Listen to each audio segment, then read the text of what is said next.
So hi all, in this video we will see how to create a single neural network in Python. So first of all, we import the necessary libraries, like from NumPy we import exp, array, random, dot and tanh.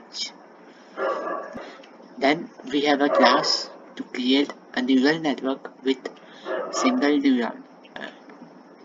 Here we are using SIL to make sure that it will generate the same weight in every run.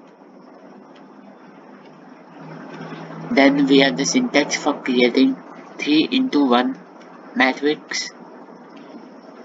Then we are using tanh as an activation function.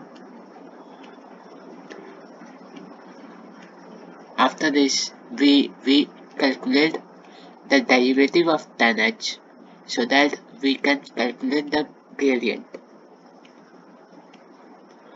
Then we have the forward propagation, and next we train our neural network. So this is the number of iteration that we need to perform for this set of input.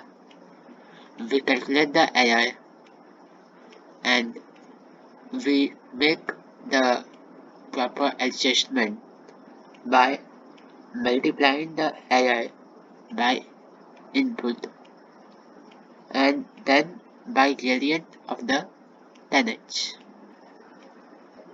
In the end, we adjust the weight matrix, and this is our driver code. So now let us run the code and see. So here we have the output. So that's all in this video. I hope you liked the video. Thank you.